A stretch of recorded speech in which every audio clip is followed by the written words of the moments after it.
నమస్తే, welcome to Leo. మాజీ deputy CM అయినటువంటి ఒక పుష్పశ్రీ వాణి గారు ప్రెస్ మీట్ పెట్టి మరి వాళ్ళ యొక్క పరువు వాళ్ళే తీసుకుంటున్నారు. అయితే జగన్ లండన్లో ఉన్నాడు కాబట్టి వీళ్ళు ఇష్టం వచ్చినట్టుగా ప్రెస్ మీట్లు పెడుతున్నట్టుగా అర్థమవుతుంది. లేదా అవినాష్ రెడ్డి ఏమన్నా స్క్రిప్ట్లు పంపిస్తున్నారో తెలియదు, కానీ వాళ్ళ పరువు వాళ్ళే తీసుకుంటున్నారు. ఏంటి అంటే వీళ్ళు ఖచ్చితంగా సంక్షేమం ఇస్తాను, అభివృద్ధి చేస్తానని చెప్పేసి అన్ని మధ్యలోనే చేతులు ఎత్తేస్తారా చంద్రబాబు నాయుడు గారు అని చెప్పి మాట్లాడుతున్నటువంటి ఒక పుష్పశ్రీ వాణి గారు గతంలో మీ గిరిజనులకి జగన్ కావచ్చు, పెద్దిరెడ్డి కావచ్చు, అడవి భూములు ఆక్రమణ చేసుకొని ఎంత ద్రోహం చేశారో మీకు అర్థం కావట్లేదా? అదేవిధంగా ఇప్పుడు వీటన్నిటి గురించి మనతో మాట్లాడడానికి పొలిటికల్ అనలిస్ట్ శ్రీలీల గారు మనతో పాటు ఉన్నారు. వారిని అడిగి తెలుసుకుందాం. మేడం నమస్తే. నమస్తే మేడం, డిప్యూటీ సీఎం అయినటువంటి ఒక అంటే మాజీ వైసీపీ డిప్యూటీ సీఎం అయినటువంటి పుష్పశ్రీ వాణి గారు చాలా కాలం తర్వాత కనిపించారు. సాధారణంగా అయితే అందరూ అనుకుంది ఏంటి అంటే పుష్పశ్రీ వాణి ఒకరు ఉన్నారా అనేది ఒక క్వశ్చన్ మార్క్ అయితే, అసలు ఇంతకీ పార్టీలోనే ఉన్నారా లేదా అనేది ఇంకో క్వశ్చన్ మార్క్. మొత్తానికి ప్యాకేజ్ మరి గిట్టిందా ముట్టిందో తెలియదు, కానీ ఒక ప్రెస్ మీట్ అయితే పెట్టడం జరిగింది. దాంట్లో ఏయో కొన్ని పేపర్లు వేసుకొని అక్కడ ఇది జరిగింది, ఇక్కడ ఇది జరిగింది, పెట్టుబడులని మాట్లాడుతుంది. సో నిజంగా చంద్రబాబు నాయుడు గారు ఎన్నికలకు సంబంధించి ఆయన చెప్పడం ఏంటంటే సంక్షేమం, అభివృద్ధి రెండూ ఖచ్చితంగా తీసుకొస్తానని చెప్పేసి అంటూనే మాట మీద నిలబడుతూ వస్తున్నారు. కానీ వీళ్ళు సూపర్ 6 అనే దాన్ని తీసుకొచ్చి ఇవన్నీ చూస్తే దాన్ని ఏం చెప్పాలనుకుంటారు? ఎందుకంటే వైసీపీ హయాం వచ్చిన తర్వాత కూడా వాళ్ళు చెప్పిన పథకాలు కూడా ఏది కూడా సంవత్సరంన్నర దాకా ఏది కూడా ప్రారంభం కాల. సో ఇప్పుడు 7 నెలలు కాకముందే ఎందుకు ఇంతగా వీళ్ళు ఇబ్బంది పడుతున్నారంటే ఏం చెప్తారు? ఇక్కడ ఎవరైతే మాజీ డిప్యూటీ సీఎం అని ఒక పేరు పెట్టుకొని అదే ఒక సాక్షి యాంకర్ చెప్తుంటేనే అది తెలిసింది. ఇన్ని రోజులుగా ఎవరికి తెలియదు ఆ విషయం. అంతా కూడా వైఎస్ఆర్సీపీలో సకల శాఖ మంత్రి సజ్జల తప్పించి ఎవరూ తెలియదు. అదే విషయం విజయసాయిరెడ్డికి కూడా పాపం భయం వేసి నచ్చక రకరకాలుగా తర్జన భర్జన పడి బయటకు వచ్చేసాడు. అదంతా ఒకటైతే ఇప్పుడు ఈవిడ కొత్తగా వెలుగులోకి వచ్చి ఈవిడ మాట్లాడే మాటలు, ఇంతకుముందు ఏదైతే ఈ జగన్మోహన్ రెడ్డి అనే వ్యక్తి ఉన్నాడో ఇతను ఈ కొత్తగా కూటమి ప్రభుత్వం మీద అవాకులు చవాకులు మాట్లాడండి అని అవంతి శ్రీనివాసన్ కానివ్వండి, ఇంకొకరిని కానివ్వండి అదే మాటలు ఇతను చెప్తూ ఉంటే వాళ్ళు చెయ్యము అని చెప్పి వాళ్ళు బయటకు వచ్చారు. అదే విషయం వాళ్ళే స్వయంగా చెప్పారు.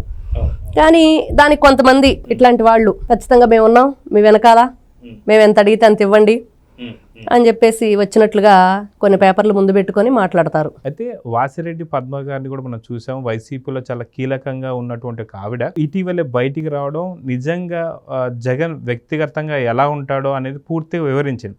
ఒక ఆడపిల్లకి అత్యాచారం జరిగి ఏదైతే కూర్తవేటి దూరంలో జగన్ గారి ఇంటికి దగ్గర ఆ యొక్క సమస్యను తీసుకెళ్తే దీనివల్ల నాకు ఎటువంటి ప్రయోజనం లేదు కదా, ఇది నా దగ్గరికి ఎందుకు అంటున్నటువంటి వ్యక్తి సొంత తల్లిని చెల్లిని ఎంత దూరం పెట్టారో కూడా తెలుసు. సో ఇవన్నీ చూస్తున్న తర్వాత కూడా గిరిజన మహిళ అయినటువంటి ఒక ఈవిడ కూడా పుష్పశ్రీ వాణి గారు ఇలా మాట్లాడడాన్ని ఎలా చూడాలంటారు? ఈవిడ ఒక గిరిజన మహిళగా ఈరోజు నేను అడుగుతున్నాను ఆవిడ్ని, పెద్దిరెడ్డి రామచంద్రారెడ్డి అనే వ్యక్తి ఏదైతే అటవీ భూములు కబ్జాలు చేసి నిధులతోటి అక్కడ ఏదైతే గవర్నమెంట్కి వచ్చే నిధులు ఉన్నాయో వాటిని అక్రమంగా మళ్ళించి రోడ్లు వేసుకున్నాడు. కానీ అక్కడ మనం చూసుకుంటే ఆంధ్రప్రదేశ్లోనే గిరిజనులకి ఎక్కడా కూడా ఆ జోలలతోటి వాళ్ళని తీసుకెళ్లే పరిస్థితి, రోడ్లు లేవు, వాళ్ళకి ఎటువంటి సదుపాయాలు లేవు, సౌకర్యాలు లేవు. మరి అది వీళ్ళకి కనిపించలేదా? వాళ్ళ బాధ, వాళ్ళ గోడు వీళ్ళకి వినిపించలేదా? ఈవిడ చెప్తుంది కదా, ఈ రోజున ఈవిడ మాట్లాడే మాటలు, ఎవరైతే అయ్యన్న పాత్రుడు గారు స్పీకర్ గారు ఉన్నారో ఆయన ఏదైతే ఒక దీని గురించి మాట్లాడారని చెప్పేసి గిరిజనులకు సంబంధించిన యాక్ట్ 70 యాక్ట్ అనేసి దాని గురించి ఈవిడ చెప్తుందనమాట. క్షమాపణ చెప్పాలి, ఆయన సవరణలు చేయమన్నారని, ఇంకేం మాట్లాడలేదు, సవరణలు చేయమన్నారు. మరి స్వయంగా జగన్మోహన్ రెడ్డి ఏదైతే ఆంధ్రప్రదేశ్ ప్రజలకి మంచి కోరి ఈరోజు బాబు గారు నిధులు తీసుకొస్తున్నారో, మరి ప్రపంచ బ్యాంకుకి ఆయన రాశాడు కదా లేక అప్పులు ఇవ్వద్దు అని, మరి దీన్ని ఏ కోణంలో చూడాలి? అదిగాక అదే వైసీపీ పార్టీకి సంబంధించిన ఎమ్మెల్సీ అయినటువంటి అనంతబాబు గారు తన డ్రైవర్ అయినటువంటి ఒక గిరిజన దళితుడు ఎవరైతే ఉన్నారో సుబ్రహ్మణ్యాన్ని చంపినప్పుడు ఎందుకని అనంతబాబుని క్షమాపణ కోరమని చెప్పి తను అడగలేదు అప్పుడు అంటే ఏం చెప్తారు? అడగరండి, వాళ్ళకి కనిపించవు. ఈ రోజున ఆవిడ చంద్రబాబు నాయుడు గురించి మాట్లాడే మాటలు, ఆంధ్రప్రదేశ్ కూటమి ప్రభుత్వం గురించే మాటలు, ఈరోజు ఒకటే ఆవిడని మేము కోరుతున్నాం, అమ్మ మీరు 2019లో ఏదైతే పరిపాలన చేశారో జగన్మోహన్ రెడ్డి ఏ హామీలు ఇచ్చాడో అవన్నీ కూడా నెరవేర్చకుండా వాళ్ళు దాచుకున్నారు, దోచుకున్నారు. అసలు రంగులు ఎవరేమన్నారండి సచివాలయాలకు వెళ్ళని?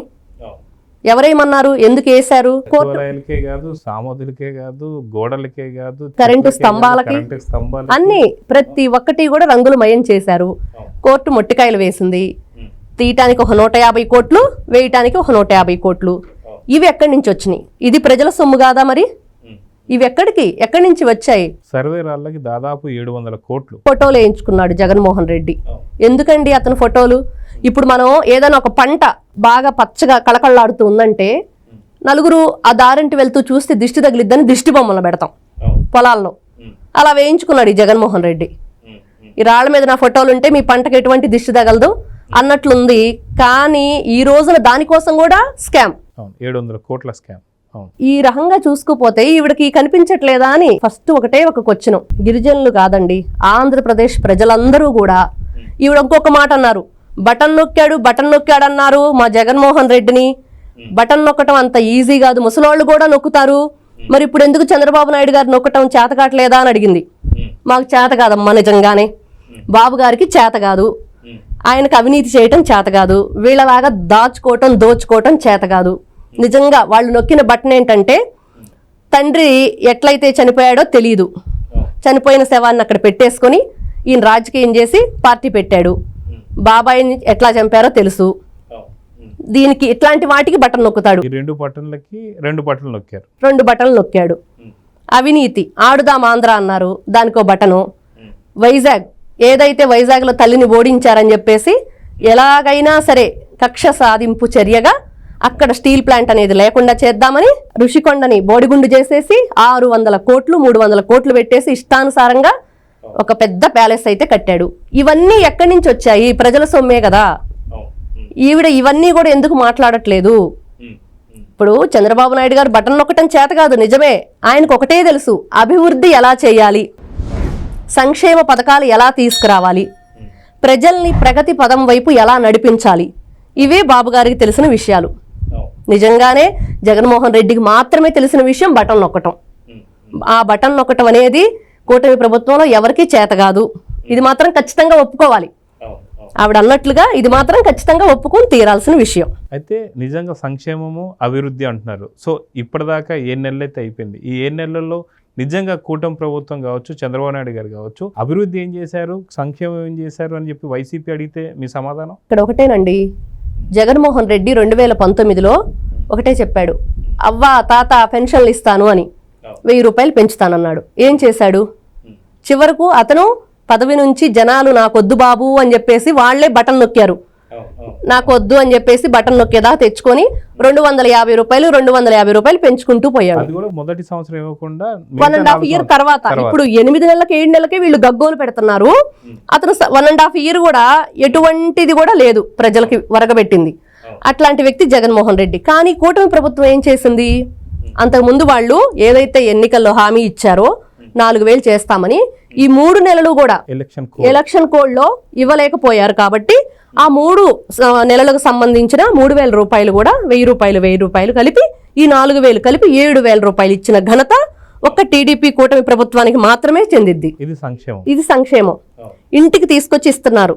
వాలంటీర్లతో పని లేదమ్మా, వాళ్ళు మా సైన్యం అని చెప్పాడు జగన్మోహన్ రెడ్డి. కానీ మీ సైన్యం లేకపోయినా కూడా ఆంధ్రప్రదేశ్ ప్రజలు చాలా హ్యాపీగా ఉన్నారు, చక్కగా ఇంటికి తీసుకొచ్చి ఇస్తున్నారు. ఇంకొక విషయం, ఏదైతే అభివృద్ధి దాదాపుగా 6,45,000 కోట్ల రూపాయలని పెట్టుబడులు తీసుకొచ్చారు. దాదాపుగా 4,05,000 ఉద్యోగాలు వచ్చాయి. ఇంతకు మించిన అభివృద్ధి సంక్షేమం ఏం కావాలి? ఎన్ని రోజులైంది ప్రభుత్వం వచ్చి? ఒక 7 నెలలు పైన అవుతుంది. ఈలోపుగానే వీళ్ళకి భయం పట్టుకుంది. ముఖ్యంగా వీళ్ళ భయం ఏంటంటే ఏదైతే వీళ్ళు చేసిన అన్యాయాలు, అక్రమాలు, దోపిడీలు, దందాలు ఇవన్నీ కూడా బయటకు వస్తున్నాయి. అది వీళ్ళ భయం. అందుకని ఇవన్నీ బయటకు వస్తున్నాయి కాబట్టి విజయసాయి రెడ్డి వెళ్ళిపోయాడు. ఇంకా వెళ్ళిపోవడానికి రెడీగా ఉన్నారు, అది కూడా బయటకు వస్తుంది. ఇప్పుడు ఏం చేద్దాం? ఈ కొత్త వాళ్ళకి మీరు ఎవరు మాట్లాడతారు? ఎక్కువ డబ్బులు ఎవరికి ఇస్తే ఎవరు మాట్లాడతాడు? జగన్మోహన్ రెడ్డి ఇదే. అవంతి శ్రీనివాసే స్వయంగా చెప్పాడు, మమ్మల్ని ఒత్తిడి చేస్తున్నాడు కూటమి ప్రభుత్వం మీద, అవాకులు చవాకులు మాట్లాడండి, ఉన్నవి లేనివి మాట్లాడండి. అప్పటికి అతను చెప్పాడంట, ఇది పరిస్థితి. మనం అసెంబ్లీలో ఉన్నప్పుడు వాళ్ళని ఏ విధంగా మనం ఇబ్బంది పెట్టినా వాళ్ళు ఎలా నిలబడ్డారు అనేది కూడా వాళ్ళు వీడియో వేసి మరీ చూపించారంట. అది కూడా ఆయనే చెప్పారు స్వయంగా మీడియా ముఖంగా.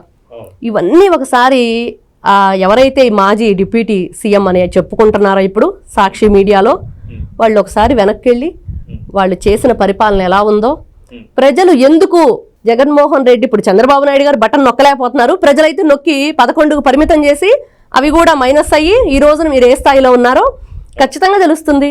అది కాక నిన్నగాక మొన్న ఎవరైతే వైసీపీకి సంబంధించిన స్పోక్స్ పర్సన్ ఎవరైతే ఉన్నారో, నేషనల్ స్పోక్స్ పర్సన్ చెప్పుకునే రవిచంద్రారెడ్డి కూడా బయటకు వచ్చి ప్రతి ఒక్కరికి అసెంబ్లీలో మాట్లాడే ప్రతి ఒక్కరికి కూడా స్క్రిప్ట్ అయితే వస్తుంది, ఆ స్క్రిప్ట్ చాలా గట్టిగా పట్టిన తర్వాతే వాళ్ళు అసెంబ్లీలో మాట్లాడే వాళ్ళు బయట కూడా మాట్లాడే వాళ్ళు చెప్పారు. అసెంబ్లీలో పొగిడించుకున్నటువంటి ఘనత కూడా జగన్మోహన్ రెడ్డిదే. ఒక్కొక్కరికి ఒక స్క్రిప్ట్ ఇచ్చి వాళ్ళపైన పద్యాలు చదివించుకున్నటువంటి ఘనత కూడా జగన్మోహన్ రెడ్డిదే. సో స్క్రిప్ట్లు ఖచ్చితంగా ఇచ్చారు, కావస్తే ఓపెన్ డిబేట్కి నేను రెడీ అని చెప్పి రవిచంద్ర రెడ్డి అంటున్నారు. సో నిజంగా వైసీపీ మొత్తం కూడా స్క్రిప్టెడేనా అంటే ఏమంటారు? ఇప్పుడు సాక్షాత్తు ఎవరైతే అప్పటి ముఖ్యమంత్రిగా ఉన్న జగన్మోహన్ రెడ్డి అక్కడుండి మాట్లాడాడండి? అసలు ఏ రోజైనా వచ్చాడా అతను ఆఫీస్కి? ఏ రోజు రాలేదు. ఇంట్లోనే ఒక సెట్టింగ్ వేయించుకొని అక్కడి నుంచే మాట్లాడతాడు. లైవ్ అంటాడు, అది లైవ్ కాదు. అది అందరికీ తెలిసిన విషయమే. వాళ్ళకి ఇప్పుడు ఎవరో ఎందుకు, ఇప్పుడు మీరన్న ఆ పద్మ వాసిరెడ్డి పద్మ అనే ఆవిడే చెప్పింది, మీరు ఆ రోజున ఎందుకు మాట్లాడలేదు అని అడిగారు మీడియాలో. అడిగితే ఆవిడేం చెప్పారు, మాకు స్క్రిప్ట్ ఇచ్చారు, చదవమన్నారు, మేము చదివాము. అప్పుడు జగన్మోహన్ రెడ్డికి అందరూ భయపడ్డారు. ఆ రోజున వాళ్ళు గెలిచారు, ముఖ్యమంత్రిగా జగన్మోహన్ రెడ్డి ఉన్నాడు, కానీ జగన్మోహన్ రెడ్డి ఏది చెబితే అది చెయ్యాలి. ఇతను బటన్ నొక్కితేనే వాళ్ళు కూర్చోమంటే కూర్చోవాలి, నుంచోమంటే నుంచోవాలి. ఇతను చేస్తే ఇతను సిట్ అని ఒక బటన్ నొక్కుతాడు, వాళ్ళు కూర్చోవాలి. స్టాండ్ అప్ అనగానే వాళ్ళు నిలబడాలి. ఇదే ఇతను నొక్కే బటన్లు అన్నీ కూడా ఇలానే ఉంటాయి. ఎవరిని ఎలా కీలు బొమ్మల్లాగా ఆడిచ్చాడు. వీళ్ళు ప్రజలతో ఆడుకున్నారు. ఇతను మంత్రిగణం ఏదైతే ఉందో ఆ మంత్రిగణంతో ఇతను ఆడాడు, వాళ్ళందరూ కూడా ప్రజలతో ఆడుకున్నారు. ఎంతమంది అండి అన్యాయంగా చంపేసింది, ఎంతమందిని. దళితులు లేదు, ఈ రోజున వీళ్ళు మాట్లాడుతున్నారు. ఎవరైతే గిరిజనులు ఉన్నారో గిరిజనుల గురించి, దళితుల గురించి. ఈ రోజున ఫీజు రియంబర్స్మెంట్ అంటున్నారు. ఎవరు చేశారు అవన్నీ కూడా? అసలు ఫస్ట్ మొదలు పెట్టింది వాళ్ళు, వైఎస్ఆర్సీపీ వాళ్ళు కదా. ఇవన్నీ కూడా అప్పులు చేసి వెళ్ళింది. ఎందుకు బకాయిలు పడ్డాయి? ఈ రోజున 108 ఏదైతే జగన్మోహన్ రెడ్డి కొన్ని వందలు కుయ్యి కుయ్యి కుయ్యి అంటా వస్తాయి అని చెప్పాడు. ఏం చేశాడండి?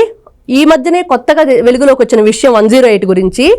ఏదైతే ఒక యాక్సిడెంట్ జరిగిందో ఫోన్ రాగానే అక్కడికి వెళ్ళబోయే ముందు వీళ్ళు ఒక ప్రైవేట్ హాస్పిటల్తో టైఅప్ అయ్యి, మేము ఇలా తీసుకొస్తాము, ఆ పేషెంట్ని తీసుకొస్తే మాకెంత పర్సంటేజ్ వాళ్ళకి ఇచ్చే బిల్లులో, ఇట్లాంటి ఘోరాలు చేశారు వీళ్ళు.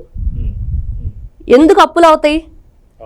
ఈ రోజున పోలీసులకు సంబంధించి వ్యాన్లకు రిపేర్లకు కూడా, పెట్రోల్కి కూడా డబ్బులు లేని పరిస్థితిలో మొన్నటి వరకు మనం చూసాం. కూటమి ప్రభుత్వం వచ్చాక ఎవరైతే డిప్యూటీ స్పీకర్ రఘురామకృష్ణరాజు గారు ఉన్నారో ఆయన్ని ఎవరైతే హింసించారో వాళ్ళకి గిఫ్ట్గా ఇచ్చారు కొన్ని. అలాంటి దుర్భరమైన, చాలా భయంకరమైన పరిపాలన చేసింది 2019 నుంచి 24 వరకు వైఎస్ఆర్సీపీ ప్రభుత్వం. వీళ్ళకి ఎక్కడా కూడా అడిగే హక్కు లేదు. ఏదైనా అడిగితే సమాధానం చెప్పడానికి చక్కగా బాబు గారు అవసరం లేదమ్మా, లోకేష్ గారు అవసరం లేదు, పవన్ కళ్యాణ్ గారు అవసరం లేదు, చక్కగా చెప్పాల్సిన వాళ్ళు చెప్తాము, అడగండి. సో చూద్దాం మేడం, ఖచ్చితంగా పుష్పశ్రీ వాణి ఏదైతే తను రాష్ట్రం పూర్తిగా అప్పుల పాలైపోయిన తర్వాత కూడా వాళ్ళు చేసిన అప్పులు కాకుండా ఇప్పుడు వచ్చి మాట్లాడుతున్న దాన్ని ఎలా చూడాలి, ఏం సంగతి అనేది చాలా చక్కగా చెప్పారు. చూద్దాం ఏం జరగబోతుంది. నమస్తే. Please subscribe to Leo news for more videos.